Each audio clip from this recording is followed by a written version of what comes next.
Hello everyone, it's Matthew from Learn the Lingo. This week the channel is having its second anniversary, which is crazy to think about. I'm very happy with what I've been able to make for you all over these past 2 years, and I'm so grateful for all the comments and support you give me. I wouldn't have made it this far without them. Today, I'm going to give you guys a little sneak peek into my plans for the near future of the channel. The Hebrew Basics series is soon going to slow down to make way for a new series I'm preparing that will teach you to read Biblical Hebrew.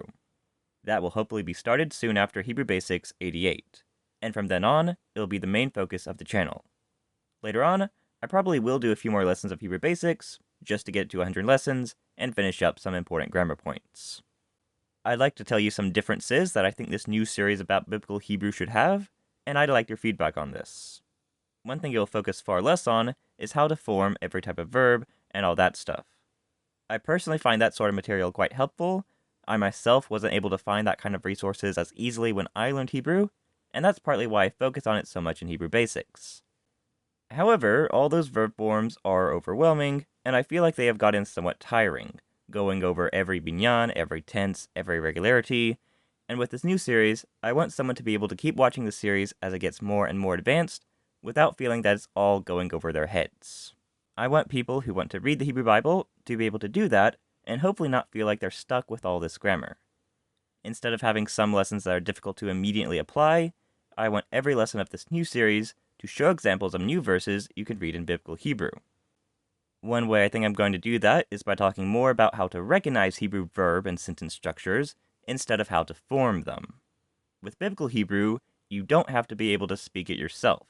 You just have to recognize what's going on the page.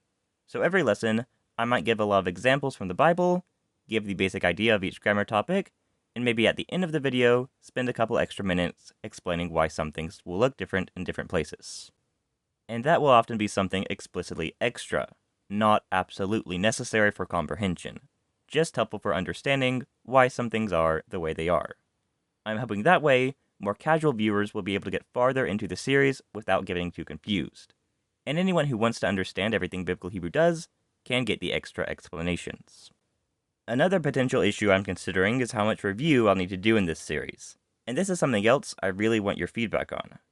I don't want you all who have been following my Hebrew Basics series to feel like this series is restarting your Hebrew studies from zero, but I do think I let later Hebrew Basics lessons get a bit too much for people who don't need to form Hebrew, just want to read it in the Bible. And I want anyone to be able to watch this new series without having to see all of Hebrew Basics. What I'm thinking right now is to show a lot of examples from the Bible. So that way you're able to review things you may know well or might want to be reminded of, but also see how the Bible actually uses them. Also, in this new series, I'll be discussing grammar that is used only in Biblical Hebrew, as opposed to Hebrew Basics, which has grammar used in both Biblical and Modern Hebrew, but tending towards modern. So some of the stuff in this new series, even in the first lessons, will be new to you if you've only learned Hebrew with my Hebrew Basics series.